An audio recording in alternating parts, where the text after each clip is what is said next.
দেখা পাই আছিলে মোৰ মাতৃ ৰূপম কুৰ্মী কেনেধৰণৰ মৰিয়নিবাসী ৰাইজক সেৱা কৰিছিল। 91 চনৰ পৰা মোৰ মাতৃ মৰিয়নি সমষ্টিৰ বিধায়িকা আছিল, কিন্তু বহুত মানুহে এইটো নাজানে যে 1983 মোৰ 77 চনত জন্ম। বিৰোধী পক্ষই এইবোৰ নজনাকৈ মোৰ বিপক্ষে ইলেকশ্যন খেলিবলৈ আহিবই নালাগিছিল।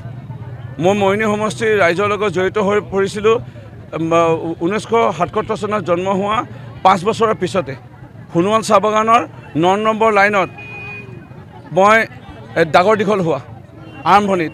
আৰু মৰিয়নি সমষ্টিৰ কিমান বন্ধু আছে, কোনোবাই ভাবি আছে যে এই ৰূপজ্যোতি কুৰ্মী বা পৰিয়ালটো মানে 35 বছৰৰ অপশাসন, কুৰ্মী পৰিয়ালৰ অপশাসন এবাৰ শেষ হ'ব। ৰূপম কুৰ্মী মোৰ মাক গালি পাৰিলে। এই ৰাজনীতিবোৰ কৰাৰ আগতে ৰূপম কুৰ্মীয়ে কি কৰিছিল মৰিয়নি সমষ্টিৰ ৰাইজৰ কাৰণে, আৰু ৰূপজ্যোতি কুৰ্মী কি বস্তু বা ৰূপজ্যোতি কুৰ্মী কি জিনিস অলপ জানি পাব লাগিছিলে। মই মৰিয়নি সমষ্টিৰ ৰাইজৰ কাৰণে ইতিমধ্যে প্ৰায় 57 বাৰ ৰক্তদান কৰিলোঁ। মৰিয়নি সমষ্টিৰ ৰাইজক মই বিধায়ক নোহোৱা আগৰ পৰা বানপানী সাহায্য, মৃতদেহ, তেতিয়া ইমান এম্বুলেঞ্চ গাড়ী নাছিল, মোৰ এম্বেচেডৰ গাড়ীত মই ধৰাত মেৰিয়াই নাৰিকল ৰেচেৰে মেৰিয়াই মই মৃতদেহ আনি মৰিয়নি সমষ্টিৰ ৰাইজক চমজাই গৈছোঁ। আৰু তেতিয়া দুৰ্গা মা মূৰ্তি মানে 5 ভাগ মূৰ্তি একেলগত মূল্য আছিলে কিমান 2000 মান টকা, 2100 টকা দিলে মূৰ্তি পায়। আজি এই মূৰ্তিৰ দাম হৈ গ'ল 35,000 টকা। তেতিয়াৰ পৰা আমি মূৰ্তি দান কৰি আহিছিলোঁ, দুৰ্গা মা মূৰ্তি।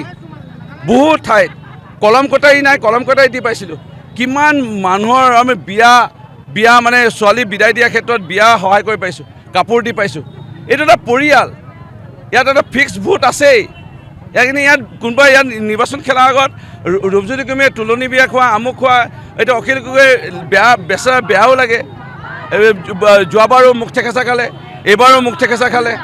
আৰু যিগৰাকী ইয়াৰ বিপক্ষে খেলিব মোক বিপক্ষে আনিছিল, তেওঁ ৰাজনৈতিক জীৱনটো আৰম্ভণিতে মুচৰি পেলালে। আৰু মোৰ চবতকৈ মানে মোৰ এই নিৰ্বাচনত এটা ছবি আহিল, আংশিক সংবাদ মাধ্যম, মই ইতিমধ্যে নামেহতে তেওঁলোকৰ ইতিমধ্যে খবৰ পাইছোঁ, মোৰ বিপক্ষে আছিল। আৰু আংশিক সংবাদ মাধ্যমে মোক সহায় কৰিলে। আংশিক সংবাদ মাধ্যমে ইমান পৰ্যন্ত চেষ্টা কৰিলে যে একেবাৰে মানে ৰূপজ্যোতি কুৰ্মী হাৰক, কিন্তু নোৱাৰিলে। কাৰণ নেদেখা ভগৱানে দেখি আছে মই কি কৰি আছোঁ মৰিয়নি সমষ্টিৰ ৰাইজৰ কাৰণে, আৰু কি কৰা মোৰ পৰিকল্পনা আছে। 80% ৰাস্তা নিৰ্মাণ কৰিলোঁ, 20% ৰাস্তা নিৰ্মাণ কৰিব আছে, ৰাস্তা নিৰ্মাণ কৰিম। প্ৰায় 75% আমি খোৱা পানী প্ৰদান কৰিলোঁ।